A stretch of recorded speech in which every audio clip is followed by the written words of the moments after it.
കേരളത്തിൽ കഴിഞ്ഞ ദിവസങ്ങളിൽ ഏറ്റവും വലിയ വാർത്തയായിരുന്നത് എൻഫോഴ്സ്മെൻറ്റ് ഡയറക്ടറേറ്റിൻ്റെ റെയ്ഡായിരുന്നു. 12 സ്ഥലങ്ങളിൽ അതിനെക്കുറിച്ചുള്ള റെയ്ഡ് നടന്നു. ആ റെയ്ഡിൽ യഥാർത്ഥത്തിൽ അത് കരിമണൽ കർത്തയെയും അതുപോലെ CMRLനെയും എതിരായിട്ടുള്ള റെയ്ഡായിരുന്നു. കൂട്ടത്തിൽ വീണാ വിജയനുമെതിരായിട്ടുള്ള റെയ്ഡുകളുണ്ടായിരുന്നു. അപ്പോൾ അത് പിണറായി വിജയനോടൊപ്പമാണ് താമസിക്കുന്നത് എന്നുള്ളത് കൊണ്ട് അദ്ദേഹത്തിൻ്റെ വീടുകളിലൊക്കെ തന്നെ റെയ്ഡുകൾ നടന്നു. വിശദമായിട്ട് തന്നെ നിങ്ങൾക്ക് ആ കാര്യം അറിയാവുന്നതാണ്. അപ്പോൾ ഇതിനെക്കുറിച്ച് ഈ 12 സ്ഥലങ്ങളിൽ റെയ്ഡ് നടന്നതിനെക്കുറിച്ച് ഏതാണ്ട് 12 തവണയിലധികം നമ്മുടെ മുഖ്യമന്ത്രിയായിട്ടുള്ള VD സതീശൻ്റെ അടുത്ത് ചോദിച്ചിട്ടും അദ്ദേഹം നവരസങ്ങൾ കഴിഞ്ഞ് പിന്നെ നമുക്കൊന്നും അറിയാത്ത 3 രസങ്ങൾ കൂടിയിട്ട് നമ്മളെ കാണിക്കുകയാണ് ചെയ്തിട്ടുണ്ടായിരുന്നത്. അതിൻ വാ തുറന്ന് ഒരു കമ എന്നൊരു അക്ഷരം പോലും അദ്ദേഹം ഉരിയാടാൻ തയ്യാറായിരുന്നില്ല. അപ്പോൾ അതിനുശേഷം 2 ദിവസത്തെ മഹാമൗനത്തിന് ശേഷം അദ്ദേഹം ഒരു പത്രസമ്മേളനവുമായി രംഗത്തെത്തിയിരിക്കുന്നു. ആ പത്രസമ്മേളനത്തെ നമ്മൾ സമഗ്രമായിട്ട് വിശകലനം ചെയ്യുകയാണ് ഇവിടെ. അതിലേറ്റവും പ്രധാനപ്പെട്ട കാര്യമെന്ന് പറയുന്നത് അങ്ങേയറ്റം നുണകളും അതുപോലെ തന്നെ അരാഷ്ട്രീയവുമായിട്ടുള്ള ഒരു പത്രസമ്മേളനമായിരുന്നു അതെന്നുള്ളത് ഞാൻ ഏറ്റവും ആദ്യമേ തന്നെ പറഞ്ഞു നോക്കട്ടെ. ഇതിൽ അദ്ദേഹം പറഞ്ഞിട്ടുള്ള നുണകൾ എന്ന് പറയുന്നത് 1, 2, 3 എന്നുള്ളത് എടുക്കാം. കൂടാതെ അദ്ദേഹത്തിൻ്റെ അരാഷ്ട്രീയമായി അദ്ദേഹം പറഞ്ഞിട്ടുള്ള വാചകങ്ങൾ കൂടി എടുക്കാം. അതിൻ്റെ ഏറ്റവും പ്രധാനപ്പെട്ട കാര്യം, ഇതൊന്നും മാധ്യമങ്ങൾ റിപ്പോർട്ട് ചെയ്യാത്തതുകൊണ്ട് നമ്മൾ ഓവർ ടൈം പണിയെടുക്കേണ്ടി വരികയാണ് എന്നുള്ളത് കൂടി എൻ്റെ പ്രേക്ഷകരോട് പറയട്ടെ.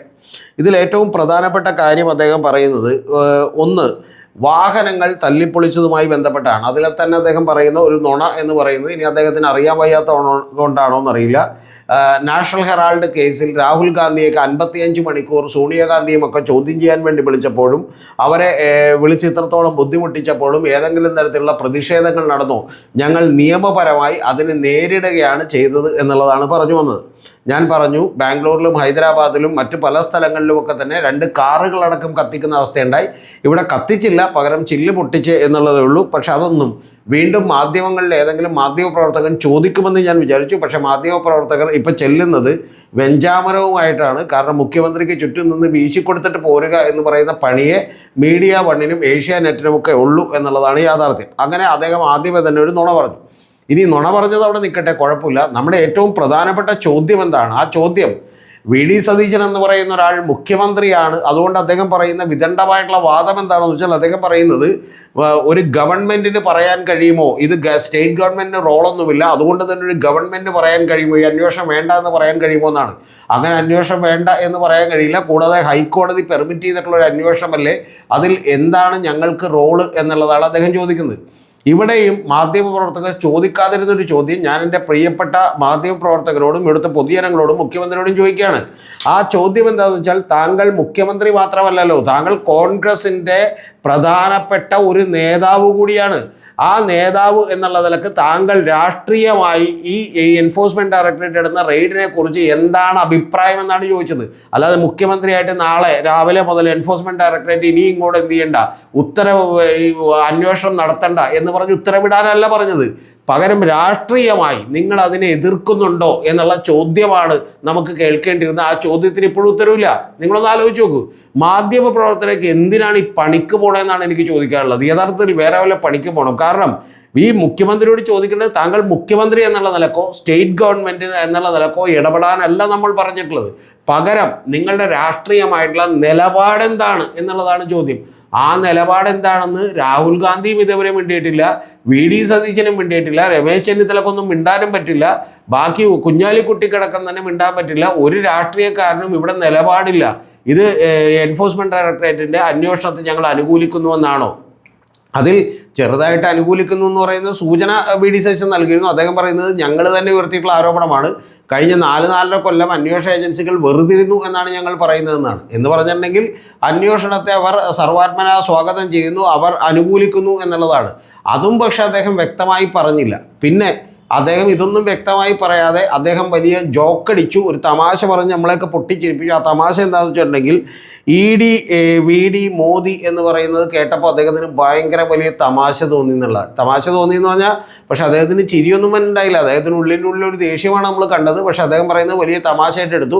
ആ തമാശ എന്ന് പറയുന്നത് 2ാമത്തെ തമാശയാണ്. അതിലേറ്റവും ആദ്യത്തെ തമാശ തോന്നിയത് എറണാകുളത്ത് നടന്നിട്ടുള്ള, നമുക്കറിയാം കിഴക്കമ്പലത്ത് നടന്നിട്ടുള്ള അവിടെ കിഴക്കമ്പലം താലൂക്കിൽ നടന്നിട്ടുള്ള ഒരു സമരവുമായി ബന്ധപ്പെട്ട് അവിടുത്തെ 6-7ഓളം വരുന്ന കുടുംബങ്ങളെ കുടിയൊഴിപ്പിക്കാൻ വേണ്ടി വന്നപ്പോൾ അതിനെതിരെ CPM സമരം നടത്തി. അതാണ് അദ്ദേഹത്തിന് ആദ്യം വലിയ തമാശയായിട്ട് തോന്നിയത്. കാരണം മന്ത്രിമാരടക്കമുള്ള ആളുകൾ തമാശയായിട്ട് തോന്നി വന്ന് സമരം നടത്തുന്നതിനെ അദ്ദേഹം തമാശയായിട്ട് എടുത്തു. അതൊക്കെ കുഴപ്പമില്ല. രണ്ടാമത്തെ അദ്ദേഹത്തിന് തമാശയായിട്ട് തോന്നിയത് ഇതാണ്. കാരണം മന്ത്രിമാരടക്കമുള്ള ആളുകളൊക്കെ വന്ന് പറയുന്നത് ED VD മോദി എന്ന് പറയുമ്പോൾ എനിക്ക് കേട്ടിട്ട് ചിരിക്കണോ കരയണോ എന്നായിപ്പോയി എന്നാണ് പറയുന്നത്. അതിൽ അദ്ദേഹം തമാശയായിട്ട് മറ്റൊരു കാര്യം കൂടി പറഞ്ഞു. അദ്ദേഹം മോദിയെ ചെന്ന് കണ്ടു. ഉടനെ തന്നെ മോദിയോട് പറഞ്ഞു, ഞാൻ ആദ്യമായിട്ടാണ് മോദിയെ കാണുന്നത്. അപ്പോൾ മോദിയോട് ചെന്നിട്ടപ്പോൾ അദ്ദേഹം കണ്ടിട്ട് പറഞ്ഞു, ആ പിണറായിക്കെതിരെ റെയ്ഡ് നടത്തണമെന്ന് പറഞ്ഞു. അപ്പം തന്നെ മോദി ഫോൺ എടുത്ത് കുത്തി വിളിച്ചു. എന്നിട്ട് പറഞ്ഞു, പിണറായിക്കെതിരെ റെയ്ഡ് നടത്തണം, സതീശൻ വന്ന് ആദ്യമായിട്ടൊരു കാര്യം പറഞ്ഞേക്കണതല്ലേ. അപ്പോൾ സതീശൻ പറഞ്ഞു, ഒരു സ്ഥലത്തല്ല 12 സ്ഥലത്ത് റെയ്ഡ് നടത്തണമെന്ന് പറഞ്ഞു. അങ്ങനെ ഈ പത്രക്കാരൊക്കെ തന്നെ ആ തമാശ കേട്ടിട്ട് എന്ത് ചെയ്തു, ഹഹ എന്ന് പറഞ്ഞ് ചിരിച്ചിട്ട് അവിടെ നിന്ന് പോന്നു. എന്നിട്ട് പിന്നെ രാത്രിയുള്ള ചർച്ചകളിൽ എന്ത് ചെയ്തു, അദ്ദേഹത്തെ വൈറ്റ് വാഷ് അടിക്കാനുള്ള ശ്രമവും കൂടി നടത്തി. യഥാർത്ഥത്തിൽ ഇതിനുള്ള ഏറ്റവും പ്രധാനപ്പെട്ട ചോദ്യം നിങ്ങളുടെ നിലപാട് എന്താണെന്നാണ്. രാഹുൽ ഗാന്ധി പട്ടായക്ക് പോയേക്കണേണ, ഇനി പട്ടം പറത്തി കളിക്കണേണ, അതോ ഈ പറയുന്ന പോലെ കൊഴുക്കട്ട കഴിച്ചിട്ട് വായിൽ മിണ്ടാൻ പറ്റാതിരിക്കണേണ എന്നുള്ളതൊന്നും നമുക്കറിയില്ല. കോൺഗ്രസ് നേതാക്കളുടെ നിലപാടെന്നറിയില്ല. എൻഫോഴ്സ്മെൻറ്റ് ഡയറക്ടറേറ്റിൻ്റെ കേസുകൾക്കെതിരെ നിങ്ങളുടെ നിലപാടെന്താണ്? പ്രത്യേകിച്ചും ഈ കേസുകളുടെയും ഈ റെയ്ഡുകൾക്കെതിരെയും നിങ്ങളുടെ നിലപാടെന്താണ്? എന്താണെന്നൊന്ന് വാ തുറന്ന് പറ സാറേ എന്നുള്ളതാണ് നമുക്ക് പറയാനുള്ളത്. ഇനി അതിന് ശേഷം അദ്ദേഹം പറയുന്നൊരു വാചകം കൂടിയുണ്ട്. വളരെ ലൈറ്റായിട്ട് അദ്ദേഹം പറയുന്നൊരു കാര്യം, എല്ലാ രാഷ്ട്രീയ പാർട്ടികളും ഫണ്ട് വാങ്ങിച്ചിട്ടുണ്ട്. അതൊക്കെ നിസ്സാരമായിട്ടുള്ള കാര്യമാണ്. എൻ്റെ മണ്ഡലത്തിൻ്റെ അടുത്തുള്ള ഒരാളാണ്, വൻ വ്യവസായിയാണ്. അപ്പോൾ അദ്ദേഹത്തെ നമുക്കെല്ലാം അറിയുന്ന ഒരാളാണെന്നാണ്. ശരി, നമുക്കെല്ലാം അറിയുന്ന ഒരാളാണ്. പക്ഷെ അതിൽ 2 പേർ മാത്രമേ പണം മേടിച്ചു എന്നുള്ളത് സമ്മതിച്ചിട്ടുള്ളൂ. ആ പണം മേടിച്ചത് ഏത് അക്കൗണ്ടിലൂടെയാണ്, ഏത് ഈ പറയുന്ന പാർട്ടിക്ക്, രാഷ്ട്രീയ പാർട്ടിക്ക് വേണ്ടിയാണ് മേടിച്ചെങ്കിൽ രാഷ്ട്രീയ പാർട്ടികളുടെ അക്കൗണ്ടിലൂടെയാണോ? ആ അക്കൗണ്ടുകൾ പുറത്തുവിടാൻ നിങ്ങൾ തയ്യാറുണ്ടോ? കുഞ്ഞാലിക്കുട്ടി സാഹിബിൻ്റെ കാര്യം അവിടെ നിൽക്കട്ടെ, മുസ്ലിം ലീഗ് അല്ലേ അവിടെ നിൽക്കട്ടെ. അദ്ദേഹം വ്യവസായ വകുപ്പ് മന്ത്രിയായിരുന്നു. 50 ലക്ഷം രൂപയൊക്കെ പലതവണ അദ്ദേഹത്തിന് കൊടുത്തിട്ടുണ്ട്. അതുപോലെ VD സതീശന് ലക്ഷങ്ങൾ കൊടുത്തു എന്ന് പറഞ്ഞാൽ ഡയറിയിലുണ്ട്.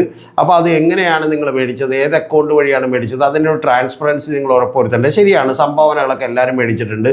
പിണറായിയുടെ പേരടക്കം അതിനകത്തുണ്ട്, പലരുടെയും പേരടക്കം ഉണ്ട്. പക്ഷേ അതൊക്കെ തന്നെ എങ്ങനെയാണ് മേടിച്ചത് എന്നുള്ളത് കൂടി നിങ്ങളൊന്ന് പറയുമോ എന്നുള്ളത് ചോദിക്കാൻ മാധ്യമങ്ങൾക്ക് തൽക്കാലം ഇതില്ലാതെ പോയി, എന്ന് പറഞ്ഞാൽ സൗണ്ട് ഇല്ലാതെ പോയി എന്നുള്ളതാണ് വാസ്തവം. ഇനി അടുത്തത് ഏറ്റവും വലിയ പ്രധാനപ്പെട്ടൊരു കാര്യമെന്ന് പറയുന്നത്, അതും കൂടി കേട്ടിട്ടാണ് ഞാൻ അമ്പരന്ന് പോയത്. അത് അദ്ദേഹത്തോട് ഒരു ചോദ്യം ചോദിച്ചു.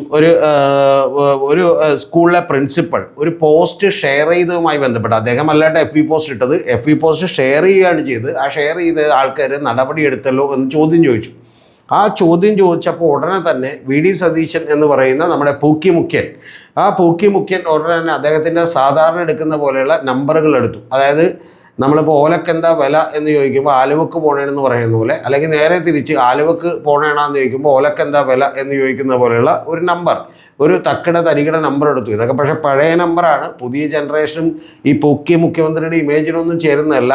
നിലപാടുകളുടെ രാജകുമാരൻ എന്നാണ് പറഞ്ഞിരുന്നത്. നിലപാടുകളുടെ രാജകുമാരൻ പോയിട്ട് ഈ പറയുന്ന പോലെ നിലപാടുകളുടെ ഒരു ഭടനെങ്കിലും ആകണമെങ്കിൽ കുറച്ചുകൂടി നട്ടലുറപ്പോടുകൂടിയുള്ള നിലപാടെടുക്കണം എന്നാണ് എനിക്ക് പറയാനുള്ളത്. അതിൽ ഏറ്റവും പ്രധാനപ്പെട്ട കാര്യം, ഈ പറയുന്ന ഒരു കാര്യം ചോദിച്ചു. അതായത് ഒരു സ്കൂൾ അധ്യാപകനെതിരെ ഇത്തരത്തിൽ നടപടി എടുത്തിട്ടുണ്ടല്ലോ എന്ന് ചോദിച്ചു. ഉടനെ തന്നെ ഇദ്ദേഹം നടപടി എടുക്കണ്ടേ എന്ന് ചോദിച്ചു. അപ്പോൾ മാധ്യമങ്ങളൊക്കെ മിണ്ടാതിരിക്കുകയാണ്, മാധ്യമപ്രവർത്തകരൊക്കെ വാതുറക്കാതിരിക്കുകയാണ്. നടപടി എടുക്കണ്ടേ? ഞാൻ വളരെ അശ്ലീലമായിട്ടുള്ളൊരു പോസ്റ്റ് ഇരിക്കുന്നു. ഇദ്ദേഹത്തിൻ്റെ തല വെട്ടിവെച്ചുകൊണ്ട് ശരീരം നഗ്നമായിട്ടുള്ളൊരു പോസ്റ്റാണ് ഇട്ടിരിക്കുന്നത്. നടപടി എടുക്കണ്ടേ? അത് നാളെ ഇപ്പോൾ ഇവിടെ ഇരിക്കുന്ന ആരെങ്കിലും, ഏതെങ്കിലും ഗവൺമെൻറ് ഉദ്യോഗസ്ഥൻ ഒരു മാധ്യമ പ്രവർത്തകൻ ചെയ്യുന്ന ജോലി ഇഷ്ടപ്പെടാതെ പ്രവർത്തകനോ പ്രവർത്തകയ്ക്കോ എതിരെ ഇതുപോലെ തന്നെ ഒരു പണി ചെയ്താലും ഞാൻ ചോദിക്കും, ഞാൻ നടപടി എടുക്കും എന്നാണ് പറഞ്ഞേക്കുന്നത്. എത്ര സുന്ദരമായ മറുപടി എന്നുള്ളത് നമുക്ക് പെട്ടെന്ന് കേട്ടാൽ തോന്നും. യാഥാർത്ഥ്യം എന്താണെന്നറിയാമോ? അങ്ങനെ പോസ്റ്റ് ഇടുന്നൊരു KSRTC ജീവനക്കാരനാണ്. ആ ജീവനക്കാരനെതിരെ നടപടിയെടുത്തതിൽ നമുക്ക് ആർക്കും ഒരു പരിഭവമില്ല. ആ നടപടി എടുക്കേണ്ടതാണ്, അതിലൊരു സംശയമില്ല. നമ്മുടെ ചോദ്യം എന്ന് പറയുന്നത്, ഏറ്റവും പ്രധാനപ്പെട്ട കാര്യം, ഇത് ഒരു അധ്യാപകനെതിരെ, ആറ്റിങ്ങലിലെ ഒരു സ്കൂളിൻ്റെ പ്രിൻസിപ്പളിനെതിരെയാണ് നടപടിയെടുത്തത്. ആ പ്രിൻസിപ്പൾ ഉയർത്തിയിട്ടുള്ള വാദം എന്താണ്? ആ വാദത്തിനും എന്താണെന്ന് നിങ്ങൾ കേൾക്കണം. അതെന്താണെന്ന് വെച്ചിട്ടുണ്ടെങ്കിൽ, പൂച്ച പെറ്റ് കിടക്കുന്ന ഖജനാവിൽ നിന്ന് കഴിഞ്ഞ ദിവസങ്ങളിൽ VD സതീശൻ മുഖ്യമന്ത്രി ചെയ്തിട്ടുള്ള ചെലവുകൾ എന്ന് പറഞ്ഞുകൊണ്ടാണ് അദ്ദേഹം അത്തരത്തിൽ ഒരു പോസ്റ്റ് ഇട്ടത്. അപ്പോൾ ആ പോസ്റ്റ് ഇട്ടപ്പോൾ അദ്ദേഹം യഥാർത്ഥത്തിൽ ഈ പറയുന്ന അതിൽ നിന്ന്, ആ ഖജനാവിൽ നിന്ന് 1076 കോടി രൂപ പെൻഷൻ കൊടുത്തു എന്നൊക്കെ പറഞ്ഞുള്ള ചില കണക്കുകളാണ് ഇട്ടേക്കുന്നത്. അത് യഥാർത്ഥത്തിൽ രാഷ്ട്രീയമായിട്ടുള്ള വിമർശനമാണ്. അതായത് ഖജനാവിൽ ഇങ്ങനെ വി ഡി സതീശൻ കിടക്കുന്നതായിട്ടുള്ളൊരു ചിത്രം കൂടി കൊടുത്തിട്ടുണ്ട്. അതൊരിക്കലും അശ്ലീല ചിത്രമല്ല, അത് രാഷ്ട്രീയമായിട്ടുള്ള ഒരു വിമർശനമാണ്. അതിൻ്റെ പുറത്ത് നിങ്ങൾ നടപടിയെടുത്ത് എന്താണെന്നാണ് ചോദ്യം. നിങ്ങൾ നടപടി എടുത്താലും വിരോധമില്ല. കാരണം എന്തുകൊണ്ടാണെന്നറിയാമോ? ഒരു സർക്കാർ ഉദ്യോഗസ്ഥൻ, അദ്ദേഹം വിരമിക്കാൻ 2 ദിവസം ഉള്ളൂ. ആ വിരമിക്കാൻ 2 ദിവസമുള്ള ഒരു ഉദ്യോഗസ്ഥൻ അങ്ങനെ ഒരു നടപടി ഒരു മുഖ്യമന്ത്രിക്കെതിരെ ചെയ്യാൻ പാടില്ലാത്തതാണ്. സർക്കാരിൻ്റെ നിയമങ്ങളും ചട്ടങ്ങളും ഒക്കെ അനുസരിച്ച് അങ്ങനെ ചെയ്യാൻ പാടില്ലാത്തതാണ്. അതിലൊരു സംശയമില്ല. കാരണം ഒരു ഗവൺമെൻറ് ഉദ്യോഗസ്ഥന്മാരൊക്കെ അങ്ങനെ പറയാനുള്ള സ്വാതന്ത്ര്യം നമ്മുടെ നാട്ടിലില്ല. അത് വാസ്തവമാണ്. പക്ഷേ ഇതുപോലെ തന്നെ 1 ഡസനോളം ആളുകൾക്കെതിരെ മുഖ്യമന്ത്രിയായിരുന്നപ്പോൾ പിണറായി വിജയൻ്റെ കാലത്ത് നടപടി ഉണ്ടായപ്പോൾ അതെല്ലാം തന്നെ ഈ വിമർശനങ്ങളോടുള്ള അസഹിഷ്ണുതയാണ് എന്ന് പറഞ്ഞിരുന്ന ആളാണ് വി ഡി സതീശൻ. അവിടെയാണ് പ്രശ്നം. അപ്പോൾ അതുകൊണ്ട് വി ഡി സതീശൻ ഇതിന് മറുപടി പറയണം. ഈ ഉദ്യോഗസ്ഥനെതിരെ എന്തുകൊണ്ട് നടപടി എടുത്തു? യഥാർത്ഥത്തിൽ ഇദ്ദേഹത്തിന് ബാക്കിയെല്ലാ കാര്യങ്ങളും അറിയാം. ഇദ്ദേഹം തന്നെ സംഭാഷണത്തിൽ പറയുന്നുണ്ട് അദ്ദേഹം 2 ദിവസം കഴിയുമ്പോൾ റിട്ടയർ ചെയ്യുകയാണെന്നാണ് പറയുന്നത്. അതൊന്നും എനിക്കറിയില്ല.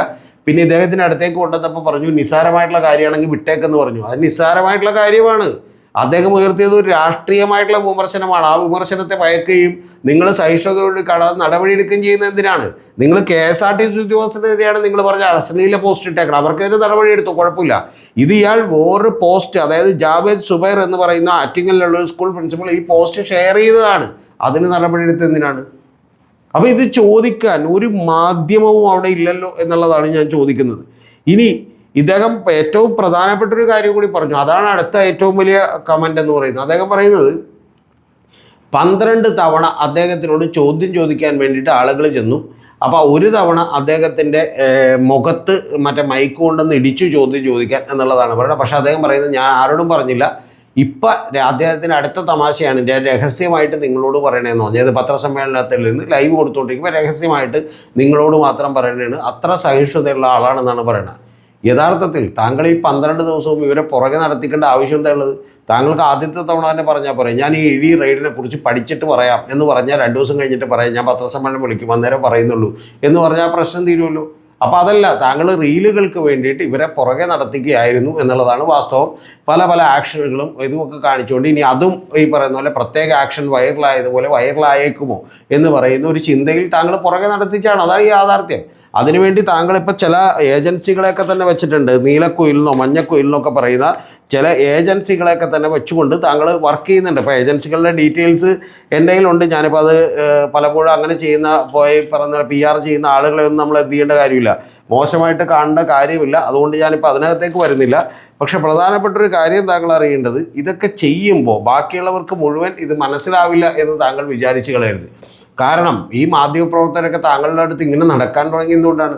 താങ്കൾ പറഞ്ഞത് ഞാൻ എപ്പോഴും അവൈലബിൾ ആണ്, എവിടെ വെച്ച് വേണമെങ്കിലും എങ്ങനെ വേണമെങ്കിലും ചോദിച്ചോളൂ എന്ന് പറഞ്ഞുകൊണ്ടാണ്. എന്നിട്ട് അതേ താങ്കൾ വന്ന് ഒരു പരാതി പറയുന്നത് താങ്കൾ നടക്കാൻ പോയപ്പോൾ ചോദിച്ചു, മറ്റേ ഇവിടെ നിന്ന് ഇറങ്ങിയപ്പോൾ ചോദിച്ചു, മറ്റേ കേരള ഹൗസിൽ നിന്ന് ഇറങ്ങിയപ്പോൾ ചോദിച്ചു, പിന്നെ എയർപോർട്ടിൽ വെച്ച് ചോദിച്ചു. അതെല്ലാം തന്നെ പൊതുസ്ഥലങ്ങളാണ്. അല്ലാതെ ഏതെങ്കിലും സ്വകാര്യ സ്ഥലങ്ങളിൽ താങ്കൾ സന്ദർശിച്ചു പോയപ്പോൾ ഈ മാധ്യമപ്രവർത്തകർ വന്നില്ല. ഇനി വന്നിട്ടുണ്ടെങ്കിൽ തന്നെ വേണ്ട, താങ്കളുടെ പ്രൈവറ്റ് സെക്രട്ടറിയെ കൊണ്ട്, താങ്കൾക്ക് മിണ്ടാൻ പറ്റില്ലെങ്കിൽ കുഴപ്പമില്ല, പ്രൈവറ്റ് സെക്രട്ടറിയെ കൊണ്ടൊന്ന് പറയിപ്പിച്ചാൽ മതി. ഇത് ഞാൻ 2 ദിവസം കഴിഞ്ഞ് പത്രസമ്മേളനം വിളിക്കും, അന്നേരമേ ഇത് കാണാൻ പറ്റുള്ളൂ. പക്ഷെ അതല്ല. അപ്പോൾ താങ്കളുടെ നീലക്കുയിലും മഞ്ഞക്കുയിലും ഒക്കെ എൻ്റർടൈൻമെൻറ്റ്സും ഒക്കെ തന്നെ ഈ പറഞ്ഞ കൂടുതലുള്ള ആളുകൾ ഇത് എടുത്ത് പ്രചരിപ്പിക്കാൻ വേണ്ടിയിട്ടുള്ള ഒരു തന്ത്രം താങ്കൾ പ്രയോഗിച്ചതാണ് എന്നുള്ളതാണ് വാസ്തവം. അങ്ങേയറ്റം അരാഷ്ട്രീയമായ, അങ്ങേയറ്റം ദുർബലമായിട്ടുള്ള ഒരു പത്രസമ്മേളനമായിരുന്നു ഇതെന്നുള്ളത് ഞാൻ പറഞ്ഞു വെക്കട്ടെ. വി ഡി സതീശനിൽ നിന്ന് കുറേ കൂടി മികച്ച രീതിയിലുള്ള ഒരു പെർഫോമൻസ് കേരളം പ്രതീക്ഷിക്കുന്നുണ്ട് എന്നുള്ളതാണ് എനിക്ക് താങ്കളോട് പറയാനുള്ളത്. നമ്മുടെ മറ്റൊരു ചാനൽ കൂടിയുണ്ട്. നമ്മുടെ ടോപ്പിക്ക് കഴിഞ്ഞു. ഇത് താല്പര്യമുള്ളവർ കേട്ടാൽ മതി. ആ ചാനൽ BCC വിത്ത് രതീഷ് ചക്രപാണി എന്നാണ്. പൊതുബോധത്തിനൊപ്പം രതീഷ് ചക്രപാണിയോടൊപ്പം എന്നാണ് അതിൻ്റെ പേര്. ഇംഗ്ലീഷിലാവുമ്പോൾ അത് ബിയോണ്ട് കോമൺ കോൺഷ്യസ്നസ് വിത്ത് രതീഷ് ചക്രപാണി എന്നാണ്. അതിൻ്റെ ചുരുക്കപ്പേരാണ് നമ്മുടെ ചാനലിൽ കൊടുത്തിട്ടുള്ളത്. BCC വിത്ത് രതീഷ് ചക്രപാണി എന്നാണ്. ഇപ്പോൾ 2-3 ദിവസത്തിനകം നമ്മുടെ നിങ്ങളെ ഞെട്ടിക്കുന്ന വളരെ എക്സ്ക്ലൂസീവായിട്ടുള്ള അടുത്തൊരു പോഡ്കാസ്റ്റ് കൂടി അതിൻ്റെ വന്നേക്കും. അപ്പോൾ അതിൽ ഏറ്റവും ആദ്യത്തെ പോഡ്കാസ്റ്റ് റിലീസ് ചെയ്തിട്ടുണ്ട്. അത് 11,000 പേര് ഇതുവരെ കണ്ടു കഴിഞ്ഞു. യാതൊരു പ്രമോഷനോ അതിൻ്റെ റീലോ പോലും കട്ട് ചെയ്തിടാതെയാണ് അത്തരത്തിലുള്ള ആളുകൾ കണ്ടിരിക്കുന്നത് എന്നുള്ളത് നമുക്ക് വലിയ സന്തോഷം നൽകുന്നൊരു കാര്യമാണ്. അത് കേരള രാഷ്ട്രീയത്തെ പിടിച്ചു കുലുക്കാൻ പോകുന്നൊരു പോഡ്കാസ്റ്റാണ് ഇപ്പോൾ തന്നെ ഇട്ടിട്ടുള്ളത്.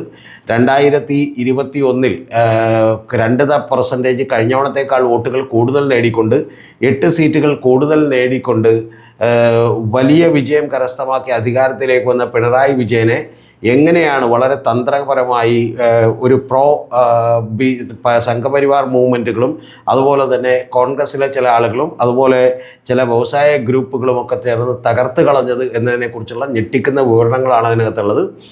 അതുകൊണ്ട് തന്നെ എൻ്റെ പ്രിയപ്പെട്ട പ്രേക്ഷകർ എല്ലാവരും തന്നെ അത് കാണണം. അത്തരത്തിലുള്ള നിരവധി പോഡ്കാസ്റ്റുകൾ ചെയ്യാനുള്ള പ്ലാനുണ്ട്. പക്ഷേ അതിന് നിങ്ങളുടെയൊക്കെ വലിയ സപ്പോർട്ട് ആവശ്യമുണ്ട്. ആ സപ്പോർട്ട് എന്ന് പറയുന്നത് ഒന്നുകിൽ നിങ്ങൾക്ക് നമ്മുടെ ഈ ചാനലിൽ മെമ്പർഷിപ്പ് എടുത്തുകൊണ്ട് സപ്പോർട്ട് ചെയ്യാം. ആ മെമ്പർഷിപ്പ് ലെവൽ 1 മുതൽ ലെവൽ 6 വരെയുള്ള എമൗണ്ടുകളുണ്ട്. അതെടുത്തുകൊണ്ട് നിങ്ങൾക്ക് മെമ്പർഷിപ്പ് എടുക്കാം. മെമ്പർഷിപ്പ് എടുത്തതുകൊണ്ട് ഏതാനും ചില വീഡിയോകൾ നേരത്തെ കാണാം എന്നുള്ളത് മാത്രമേ ഉള്ളൂ. പക്ഷേ അതിനുമപ്പുറം നമ്മളെ സപ്പോർട്ട് ചെയ്യണം എന്നുള്ളവർ മാത്രം അത് ചെയ്താൽ മതി. രണ്ടാമത്തത് അതല്ല, നമുക്ക് കുറച്ചുകൂടി വലിയ സപ്പോർട്ട് നൽകാൻ കഴിയുന്ന ആളുകൾക്ക് വേണ്ടി നമ്മുടെ ഗൂഗിൾ പേ നമ്പറും അക്കൗണ്ട് നമ്പറും കൂടി താഴെ കൊടുത്തിട്ടുണ്ട് എന്നുള്ളത് നിങ്ങൾ ഓർമ്മിപ്പിക്കട്ടെ. കൂടാതെ നമ്മുടെ പുതിയ ചാനലിൻ്റെ പേര് കൂടി മറന്നു പോകേണ്ട, അത് BCC വിത്ത് രതീഷ് ചക്രപാണി എന്നാണ്. കാണാൻ മറക്കരുത്.